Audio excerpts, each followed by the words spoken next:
नमस्कार, म चाहिँ काठमाडौँ नगरपालिका वडा नम्बर 21 वासी। आज आफ्नै वडामा छु।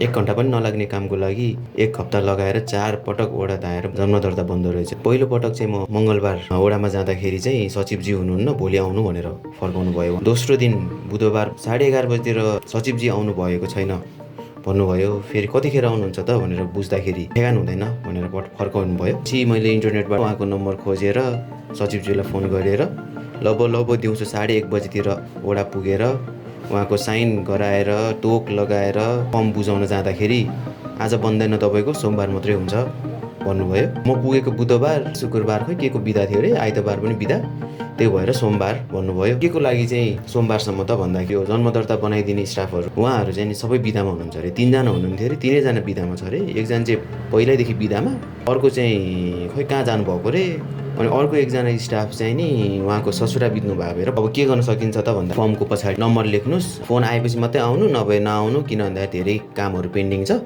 तपाईँको पालो आएपछि तपाईँलाई फोन गर्छ भन्नुभयो। सोमबार दिनभरि कुर्दा पनि फोन आएन। मङ्गलबार पुगेँ। मङ्गलबार वडामा पुगेर सोद्धा हिजो तपाईँ आउनु भएन, हिजै बन्द थियो भनेर भन्नुभयो। तपाईँले आफैले कल गरेपछि मात्रै आउनु, त्यसै नआउनु भन्नुभयो भएर म नआएको भन्दा उहाँको एन्सर, मैले फोन गर्न त लागेको थिएँ, वडाको फोनै बिग्रेको छ। अब सुन्नुहोस् है, अब बच्चाहरूले एन्सर दिने जस्तो कि होमवर्क किन गरेन भनेर सोद्धा कपी नै ल्याउन बिर्सेँ भने जस्तो भइहाल्यो नि। यस्तो पनि एन्सर हुन्छ त, 24 घण्टा भित्र पनि बनाउन नसकिने। त्यसपछि फेरि अब ठिकै छ नि त, आज त बन्छ नि भनेर सोद्धा आज त बनिहाल्छ नि भन्नुभयो। तर एकछिन बस्नुपर्छ, बनाइदिने कर्मचारी आउनु भएको छैन भन्नुभयो। 10:15 हुँदा पनि आइपुग्नु भएन। जे होस् कर्मचारीज्यू चाहिँ टाइममै आउनुहुँदो रहेछ। 10:30 भयो ठ्याक्कै आइपुग्दाखेरि। जे होस् अरूभन्दा चाहिँ टाइममा आउनुहुँदो रहेछ, किन भन्दा अध्यक्षको चाहिँ आउने टाइमै 12 बजेदेखि 1 बजेसम्मको रहेछ। जे होस् उहाँभन्दा चाहिँ अलिक चाँडै आउनुहुँदो रहेछ।